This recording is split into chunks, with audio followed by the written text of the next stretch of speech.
अस्सलाम वालेकुम। Pre 9th class. आज हमारा topic preparation of molar solution है। मोलर सोल्यूशन की तैयारी, मोलर सोल्यूशंस को हम किस तरह से तैयार करते हैं।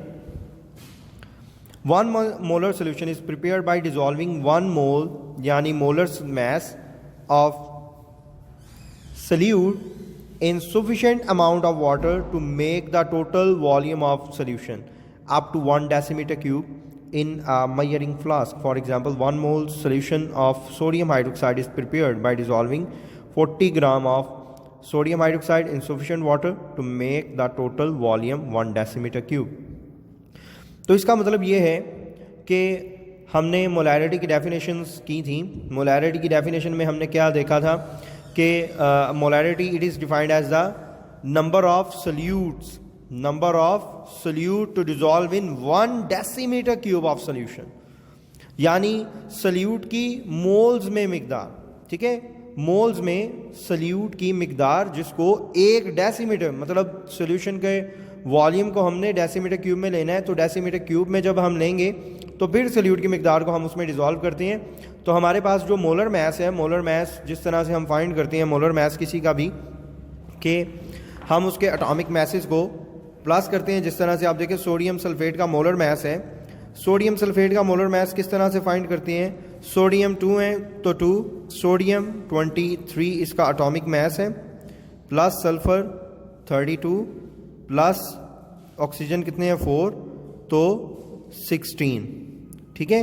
और इन सब को जब आप मल्टीप्लाई करेंगे तो ये आ जाएगा 46 प्लस 32 प्लस 64, ठीक है। और इन सब का समेशन जो है वो 142 आ जाएगा, ठीक है। तो ये मोलर मैस होता है जिसके मदद से हम क्या फाइंड करते हैं, किसी भी सब्सटेंस का मैस फाइंड कर सकते हैं अगर हमारे पास उसकी मोलैरिटी फाइंड हो। तो मोलैरिटी दी गई हो तो हम मोलैरिटी वाला फार्मूला लगा कर उसको सॉल्व कर सकते हैं। तो as amount of solute is increased its concentration और molarity also increases. 2.0 mole solution is more concentrated than 1.0 mole solution, ठीक है। जिसकी मोलैरिटी ज़्यादा होगी तो वो ज़्यादा कंसंट्रेटेड होगा, गाढ़ा होगा, ठीक है, उसकी निस्बत जिसकी मोलैरिटी कम होगी। यानी 2 जिसकी मोलैरिटी ज़्यादा है तो वो ज़्यादा गाढ़ा है बनिस्बत उसके जिसकी मोलैरिटी 1 है, ठीक है। तो इस तरह से हम मोलर सॉल्यूशंस को प्रिपेयर कर सकते हैं। इसके बाद डिल्यूशन ऑफ सॉल्यूशन। डिल्यूट हमने अभी पढ़ा है कि जिसको हम क्या करें, हल्का कर दें, ठीक है, और उसका वॉल्यूम, जिसका वॉल्यूम बढ़ जाएगा तो वो डेफिनेटली डिल्यूट हो जाएगा, उसकी मोलैरिटी कम हो जाएगी। मतलब फॉर एग्जांपल अगर आप किसी भी एक गिलास में सॉल्ट की मिकदार लेते हैं जिसको पानी में हल करते हैं तो वो ज़्यादा कड़वा लगेगा आपको। जब आप उसमें पानी का वॉल्यूम बढ़ाते जाएं, मतलब उसमें पानी को डालते जाएं, पानी का वॉल्यूम बढ़ता जाएगा तो कड़वापन कम होता जाएगा। तो इट मीन्स वॉल्यूम के बढ़ने से सोल्यूशन डिल्यूट हो जाता है। Suppose we want to prepare 100 centimeter cube of 0.01 mole solution from given 0.1 mole solution of potassium permanganate. First, 0.1 mole solution is prepared by dissolving 15.8 gram of potassium permanganate in 1 decimeter cube of solution. Then 0.01 mole solution is prepared by the dilution according to the following calculations. ये calculations हैं concentrated और dilute solution में। Concentrated को हम M1 V1 कहते हैं और diluted solution को M2 V2 कहते हैं।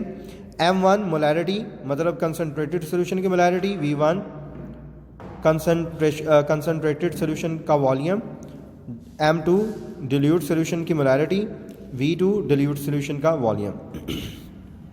तो गिवन वैल्यू से हमने अननाउन हमारे पास V1 था तो M1 दूसरी तरफ जाके डिवाइड हो जाएगा। ओके, यहाँ पे देखें M1 V1 हमें रिक्वायर्ड है तो वैल्यूज पुट की तो M1 दूसरी तरफ जाके डिवाइड हो जाएगा तो हमारे पास V1 का वॉल्यूम कितना आ गया, 10 सेंटीमीटर क्यूब आ गया। इसके बाद देखें concentrated solution of potassium permanganate has dense purple colour. उसका पर्पल कलर जो है होता है डेंस में, ठीक है। एसिडिफाइड सोल्यूशन में पर्पल कलर देता है और बेस में जो है वो पिंक कलर देता है। Take 10 centimeter cube of this solution with the help of graduated pipette and put in the measuring flask of 100 centimeter cube. Add water up to the mark present and the neck of the flask. Now it is 0.01 molar solution of KMnO4. ठीक है, यहाँ तक जो है आप इसको learn करेंगे। अल्लाह हाफिज़।